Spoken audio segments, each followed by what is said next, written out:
আসছে কয়েক ঘন্টার মধ্যে ইরানে ভয়াবহ হামলার হুঁশিয়ারি ট্রাম্পের। খার্কিভ দখলের হুমকি, ভয়ঙ্কর জবাব দেবে কি খামেনির দেশ? আমেরিকায় হামলার বিরুদ্ধে এবার ফুঁসে উঠেছে ইরানের সাধারণ নাগরিকরা। চুপ না থাকার ঘোষণা, হামলা হলে অস্ত্র হাতে নেবে কি তারা? ভারতের মুসলিম ও বাংলাভাষী বিদ্বেষের খবর বিশ্ব মিডিয়ায়। পুশিন ঘিরে সীমান্তে উত্তেজনা, কি বলছে আন্তর্জাতিক গণমাধ্যম? আসসালামু আলাইকুম, দেখছিলেন Bangla vision world news headline. পাল্টাপাল্টি সংঘর্ষে মাঝে এবার আসছে কয়েক ঘন্টার মধ্যে ইরানে ভয়াবহ হামলার হুঁশিয়ারি দিয়েছেন মার্কিন প্রেসিডেন্ট ডোনাল্ড ট্রাম্প। হুমকি দিলেন ইরানের গুরুত্বপূর্ণ খার্কিভ সহ তেল সম্পদের দখল নেয়ার। ইরান লক্ষ্য করে দ্বিতীয় দিনের মতো মার্কিন হামলার মাঝেই নতুন করে এসব হুমকি দিলেন ট্রাম্প। কড়া জবাব দিচ্ছে ইরানও। দিনের শুরুতে শুধু কুয়েত আর বাহরাইনেই অন্তত 3টি বিমান ঘাঁটি সহ কমপক্ষে 18টি মার্কিন অবস্থানে হামলার দাবি করেছে ইরানের বিপ্লবী গার্ড বাহিনী IRGC। এমন অবস্থায় আবারও পুরোপুরি বন্ধ হয়েছে হরমুজ প্রণালী। নতুন করে কি যুদ্ধ শুরু? বিস্তারিত মেহরাব হোসেন খানের ডেস্ক রিপোর্টে। দ্বিতীয় দিনের মতো ইরানে হামলা চালিয়েছে মার্কিন বাহিনী। যুক্তরাষ্ট্রের প্রেসিডেন্ট ডোনাল্ড ট্রাম্প প্রতিশোধের হামলা বললেও এটি তেহরানের অনড় অবস্থানের বিপরীতে নাস্তানাবুদ এক নেতার নাজেহাল দশা আড়ালের চেষ্টা বলছেন অনেকে। শান্তি চুক্তি সইয়ের জন্য তেহরানকে বাধ্য করতে কঠোর হামলার হুঁশিয়ারির পরই শুরু হয় হামলা। যদিও শান্তি চুক্তি মাত্র কয়েকদিনের মধ্যে সই হচ্ছে এমন ঘোষণা গত এপ্রিল থেকে কমপক্ষে 38 বার দিয়েছেন প্রেসিডেন্ট ট্রাম্প। আবার পাল্টাপাল্টি হামলা অব্যাহত থাকায় ভেস্তে যাচ্ছে কি শান্তি চুক্তির সম্ভাবনা? মধ্যপ্রাচ্যে আগের থেকে আরও বিস্তৃত আকার নিতে যাচ্ছে কি ইরান যুদ্ধ? ইরানের স্থানীয় সময় বুধবার রাত 12টা 45 মিনিটে হামলা শুরু হয়। ইরানের গণমাধ্যম জানিয়েছে বন্দর আব্বাস, কেশম দ্বীপ ছাড়াও দক্ষিণাঞ্চলীয় শহর সিরিক, মিনাব সহ কয়েকটি স্থানে বিস্ফোরণের শব্দ শোনা গেছে। মার্কিন সামরিক বাহিনীর সেন্ট্রাল কমান্ড সেন্টকম এক্স হ্যান্ডেলে জানিয়েছে অপ্রত্যাশিত আর ধারাবাহিক আগ্রাসনের জবাব দিতে ইরানের বিভিন্ন অবস্থানে হামলা হয়েছে।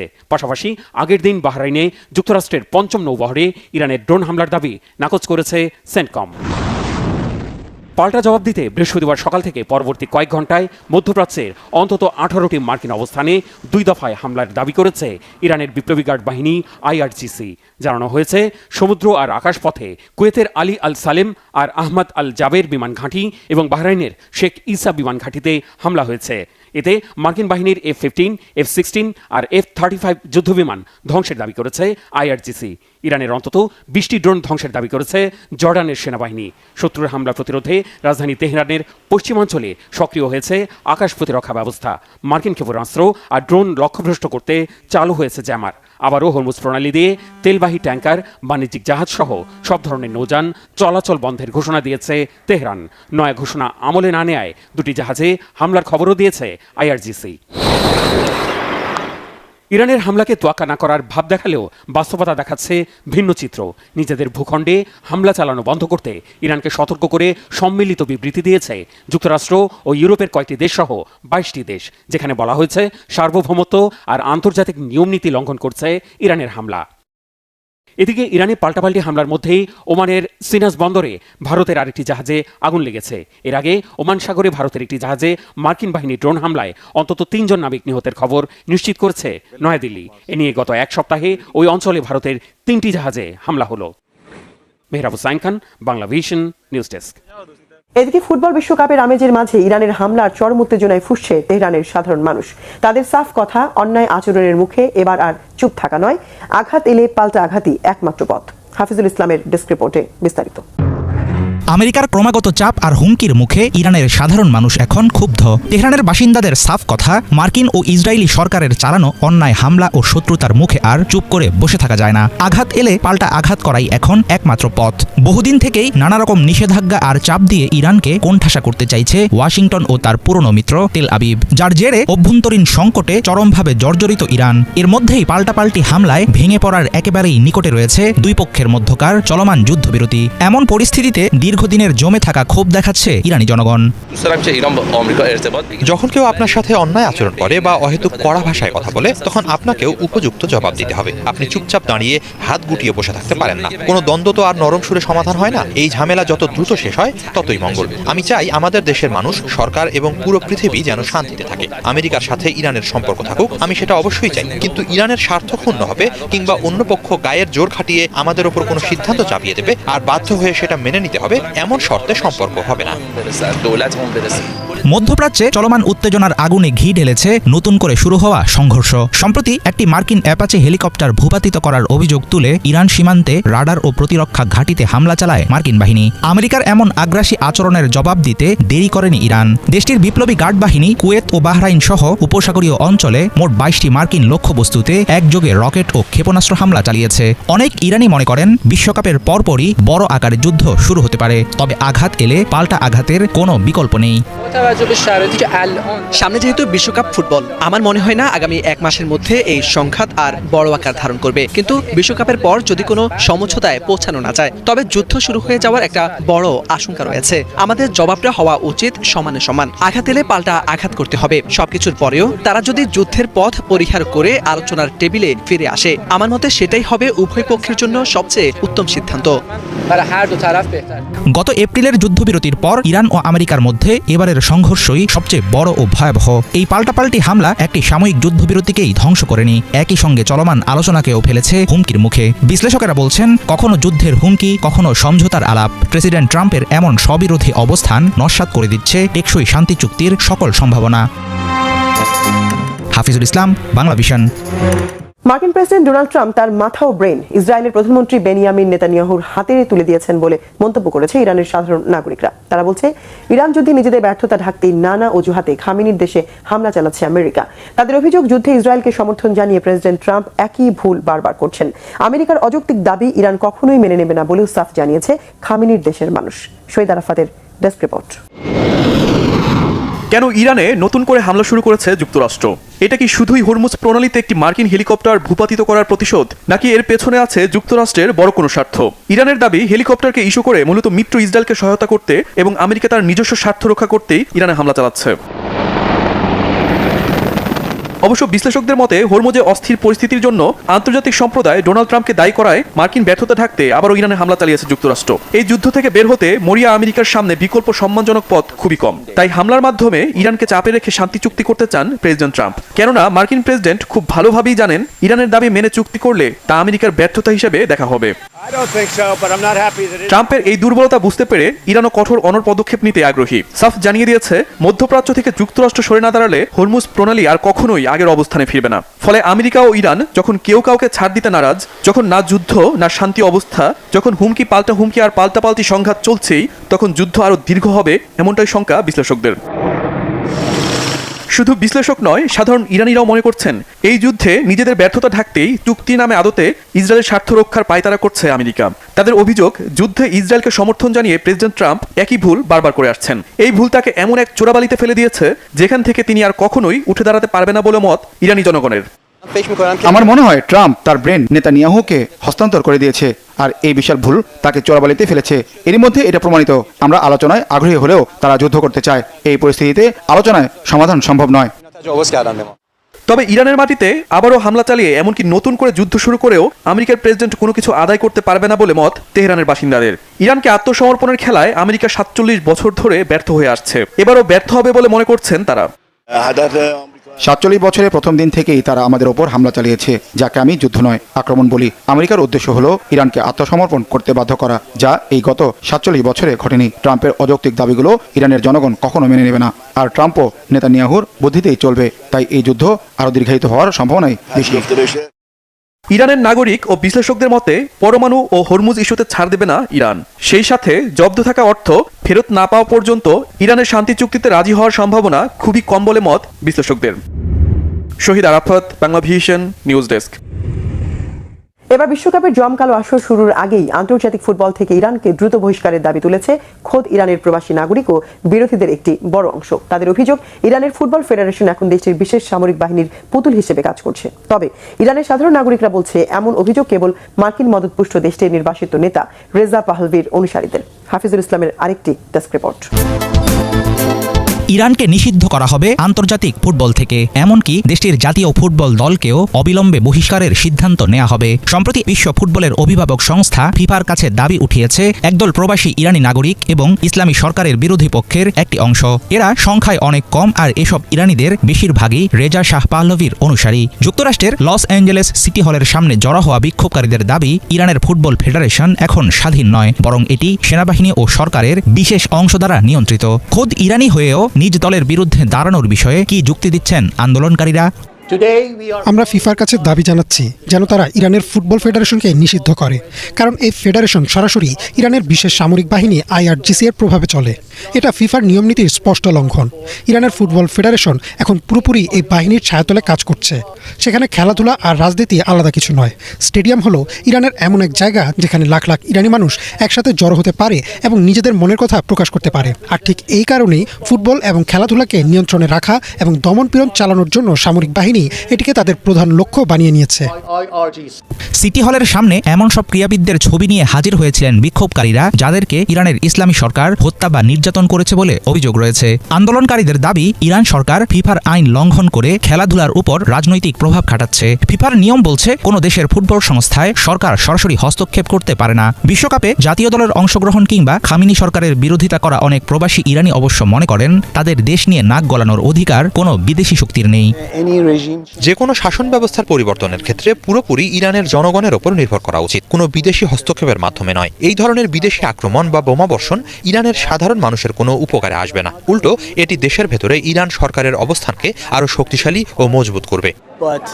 বিশ্বকাপে ইরানের অংশগ্রহণ নিয়ে খোদ আন্দোলনকারীদের মধ্যেই রয়েছে মিশ্র প্রতিক্রিয়া। কেউ কেউ চান এই টুর্নামেন্টে ইরানকে কোনোভাবেই যেন খেলতে দেয়া না হয়, আবার কেউ কেউ মনে করেন দেশের ভেতরের রাজনৈতিক সংকটের সমাধান খেলার মাঠের বাইরে থেকেই হওয়া উচিত। হাফিজুল ইসলাম, বাংলা ভিশন।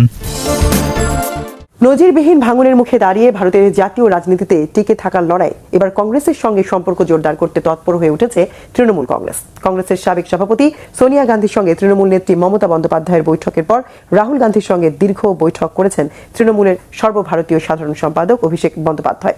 রাজনৈতিক বিশ্লেষকদের মতে রাজনৈতিক অস্তিত্বের সংকটে পড়ে শেষ পর্যন্ত কংগ্রেসকে আঁকড়ে ধরে ঘুরে দাঁড়াতে চাচ্ছে তৃণমূল নেতৃত্ব। বিস্তারিত মীর ফাজল রাব্বির ডেস্ক রিপোর্টে। রাজনীতিতে স্থায়ী শত্রু বা মিত্র বলে কিছুই নেই, আছে শুধু পরিস্থিতি। আর সেই পরিস্থিতির চাপেই এবার দিল্লির হাত ধরতে বাধ্য হচ্ছেন কলকাতার দিদি। পশ্চিমবঙ্গে যখন নিজের দলের বিধায়ক আর কাউন্সিলরদের নজিরবিহীন বিদ্রোহের আগুনে পুড়ছে তৃণমূলের ঘর, ঠিক তখনই দিল্লির দরবারে হাজির মমতা বন্দ্যোপাধ্যায়। বর্তমানে পশ্চিমবঙ্গে নিজের বিধায়কদের কাছ থেকে এক পূর্ণাঙ্গ বিদ্রোহের মুখে পড়েছেন মমতা। মার খাচ্ছেন তার দলের কাউন্সিলর ও স্থানীয় নেতারা। এমন সংকটময় পরিস্থিতিতে মমতা বন্দ্যোপাধ্যায় এবং তার ভাইপো অভিষেক বন্দ্যোপাধ্যায় দিল্লিতে বিরোধী জোট ইন্ডিয়ার বৈঠকে যোগ দিয়েছেন। ৮ জুন দিল্লির কনস্টিটিউশন ক্লাবে বিরোধী জোট ইন্ডিয়ার একটি মেগা বৈঠক হয়। সেখানে সশরীরে উপস্থিত ছিলেন মমতা ও অভিষেক। পরদিন দিল্লির বিখ্যাত জনপথ বাংলায় সোনিয়া গান্ধীর বাসভবনে মমতা বন্দ্যোপাধ্যায় একটি একান্ত বৈঠক করেন। 10 জুন পুনরায় জনপথে রাহুল গান্ধীর সঙ্গে তৃণমূলের সর্বভারতীয় সাধারণ সম্পাদক অভিষেক বন্দ্যোপাধ্যায়ের একটি হাই প্রোফাইল বৈঠক অনুষ্ঠিত হয়। জানা গেছে তাদের আলোচনার মূল বিষয়বস্তু ছিল তৃণমূলের ভবিষ্যৎ এবং জোটের রাজনীতি। অতীতে কংগ্রেসের নেতৃত্বের কড়া সমালোচনা করলেও এই বৈঠকে মমতা বন্দ্যোপাধ্যায় একেবারে ভিন্ন সুরে কথা বলেছেন। তিনি বলেছেন, অতীত তিক্ততা ভুলে কংগ্রেসকেই এখন বিরোধী জোটের অ্যাঙ্কর বা মূল চালিকা শক্তি হিসেবে দায়িত্ব নিতে হবে। সোনিয়া গান্ধী ও মমতা বন্দ্যোপাধ্যায়ের একে অপরকে জড়িয়ে ধরার উষ্ণ ছবি শেয়ার করে কংগ্রেস বার্তা দিয়েছে যে বিপদের দিনে তারা পুরনো সম্পর্ককে পুনরুজ্জীবিত করছে।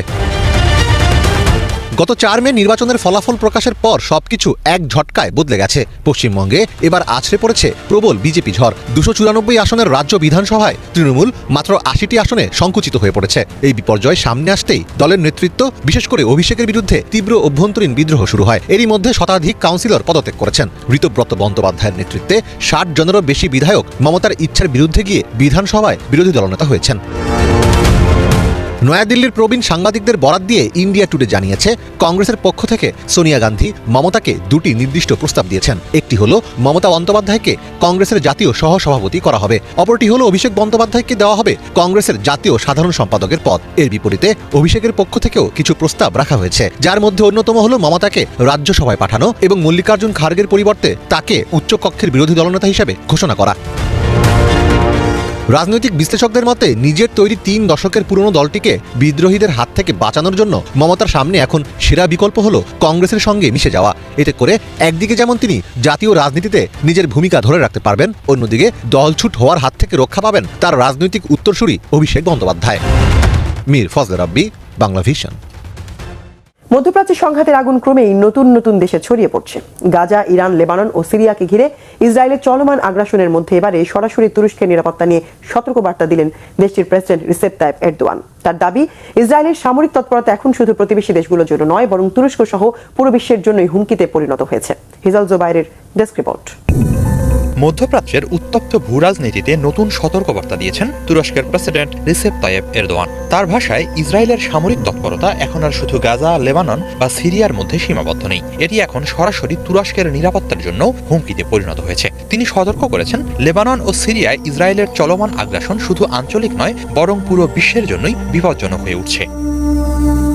10 জুন তুরস্কের পার্লামেন্টে ক্ষমতাসীন একে পার্টির আইন প্রণেতাদের উদ্দেশ্যে দেয়া এক বক্তব্যে এরদোয়ান বলেন, ইসরায়েলের প্রধানমন্ত্রী বেনিয়ামিন নেতানিয়াহু এবং তার সহিংস নেটওয়ার্কের কর্মকাণ্ড লেবানন ও সিরিয়াকে এমন এক অবস্থায় নিয়ে গেছে যার প্রভাব এখন তুরস্কের নিরাপত্তার উপরও পড়ছে। তিনি জোর দিয়ে বলেন, সিরিয়া ও লেবাননের স্থিতিশীলতা তুরস্কের নিরাপত্তার সঙ্গে ওতপ্রোতভাবে জড়িত। দীর্ঘদিন ধরেই তুরস্ক মধ্যপ্রাচ্যে ইসরায়েলের সামরিক অভিযানের অন্যতম কড়া সমালোচক। গাজা, লেবানন এবং ইরানকে ঘিরে ইসরায়েলি আগ্রাসনের জোর বিরোধিতা করে আসছে আঙ্কারা। এসবের জেরে ইতোমধ্যেই ইসরায়েলের সঙ্গে সব ধরনের বাণিজ্যিক সম্পর্ক স্থগিত করেছে তুরস্ক এবং আন্তর্জাতিক আদালতগুলোতে ইসরায়েলের বিরুদ্ধে পদক্ষেপ নেওয়ারও আহ্বান জানিয়েছে। এরদোয়ান তার বক্তব্যে শুধু লেবানন ও সিরিয়ার প্রসঙ্গেই থেমে থাকেননি। তিনি অভিযোগ করেন, ইসরায়েল আফ্রিকার বিভিন্ন দেশ এবং ভূমধ্যসাগরীয় অঞ্চলে অস্থিতিশীলতা তৈরির জন্য গোপন প্রচেষ্টা চালাচ্ছে। বিশেষ করে জাতিগতভাবে বিভক্ত সাইপ্রাসে বিভেদ ও উত্তেজনা উস্কে দেওয়ার অভিযোগ তোলেন তিনি।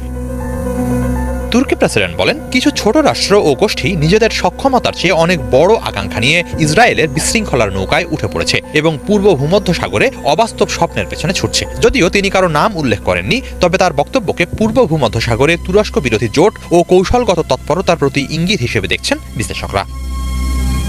একই সঙ্গে তিনি কড়া হুঁশিয়ারি দিয়ে বলেন, পূর্ব ভূমধ্যসাগরে তুরস্ক কিংবা তুর্কি সাইপ্রিয়টদের অধিকার ক্ষুণ্ণ করা হলে আঙ্কারা খুব কঠোর জবাব দেবে। ইসরায়েলের আগ্রাসনের বিরোধিতার জন্য বিশ্ব নেতাদের প্রতি আহ্বান জানিয়ে এরদোয়ান বলেন, আন্তর্জাতিক সম্প্রদায়ের নীরবতা ইসরায়েলকে আরও সাহসী করে তুলছে। তাদের আন্তর্জাতিক আইন ও নিয়মের সীমার মধ্যে ফিরিয়ে আনা গোটা বিশ্বেরই যৌথ দায়িত্ব। এদিকে এরদোয়ানের এই বক্তব্যের পাল্টা জবাব দিতে দেরি করেননি ইসরায়েলের প্রধানমন্ত্রী বেনিয়ামিন নেতানিয়াহু। সামাজিক যোগাযোগ মাধ্যম এক্সে এক পোস্টে তিনি এরদোয়ানকে ইহুদি বিদ্বেষী স্বৈরশাসক বলে অভিহিত করেন। একই সঙ্গে কুর্দিদের বিরুদ্ধে সহিংসতা, হামাসকে সমর্থন, রাজনৈতিক বিরোধীদের দমন এবং ভিন্নমত দমনের অভিযোগও তোলেন এরদোয়ানের বিরুদ্ধে। এরদোয়ান ও নেতানিয়াহুর এই বাগযুদ্ধ এমন এক সময়ে সামনে এলো যখন মধ্যপ্রাচ্য জুড়ে যুদ্ধ, পাল্টা হামলা এবং আঞ্চলিক উত্তেজনা ক্রমেই বিস্তৃত হচ্ছে। প্রশ্ন উঠছে, এটি কি কেবলই দুই নেতার কূটনৈতিক সংঘাত, নাকি এর আড়ালে লুকিয়ে আছে আরও বড় কোনো ভূরাজনৈতিক সংঘর্ষের পূর্বাভাস? একদিকে তুরস্ক বলছে, ইসরায়েলের পদক্ষেপ পুরো অঞ্চলকে অস্থিতিশীল করে তুলছে। অন্যদিকে ইসরায়েল দাবি করছে, তাদের সামরিক অভিযান আঞ্চলিক নিরাপত্তা নিশ্চিত করার জন্য অপরিহার্য। কিন্তু বাস্তবতা হলো, উত্তপ্ত মধ্যপ্রাচ্যে প্রতিটি নতুন বক্তব্য, প্রতিটি নতুন হুমকি এবং প্রতিটি নতুন সামরিক পদক্ষেপ বিশ্বকে আরও একটি অজানা সংকটের দিকে ঠেলে দিচ্ছে। আর সেই কারণেই এরদোয়ানের সতর্কবার্তা এখন শুধু আঙ্কারার নয়, বরং পুরো বিশ্বের জন্যই এক গুরুত্বপূর্ণ রাজনৈতিক সংকেত। হিজল জোবায়ের, বাংলা ভিশন। সামরিক বাজেট ও ব্যয় সংক্রান্ত মতবিরোধের জেরে যুক্তরাজ্যের প্রতিরক্ষা মন্ত্রী জন হিলি পদত্যাগ করেছেন। তিনি অভিযোগ করেন, বৈশ্বিক হুমকির মুখে দেশের নিরাপত্তা নিশ্চিত করতে প্রয়োজনীয় বাজেট ও সম্পদ বরাদ্দে সরকার ব্যর্থ হয়েছে। বৃহস্পতিবার জমা দেওয়া পদত্যাগ পত্রে প্রধানমন্ত্রী কিয়ার স্টারমারের সমালোচনা করে ব্রিটিশ প্রতিরক্ষা মন্ত্রী জন হিলি বলেন, দেশকে রক্ষার জন্য এই সময়ে যে ধরনের বাজেট প্রয়োজন তা নিশ্চিত করতে পারেননি ব্রিটিশ প্রধানমন্ত্রী এবং ব্রিটিশ ট্রেজারি বিভাগ বা অর্থ মন্ত্রণালয়। তারা এই বিষয়ে শুরু থেকেই অনীহা প্রকাশ করে আসছে বলেও অভিযোগ তার। কয়েক মাস ধরে ব্রিটেনের প্রতিরক্ষা মন্ত্রণালয় এবং অর্থ মন্ত্রণালয়ের মধ্যে সামরিক ব্যয় বৃদ্ধির বিষয়টি নিয়ে আলোচনা চলছিল। তবে ব্যয় সংক্রান্ত মতবিরোধের কারণে সরকারের বহুল প্রত্যাশিত প্রতিরক্ষা বিনিয়োগ পরিকল্পনা গেল বছর থেকে আটকে আছে। এই কারণেই দায়িত্ব থেকে সরে দাঁড়িয়েছেন বলে জানান ব্রিটিশ প্রতিরক্ষা মন্ত্রী। দর্শক, এই ছিল আজকের মতো। সাথে থাকায় ধন্যবাদ।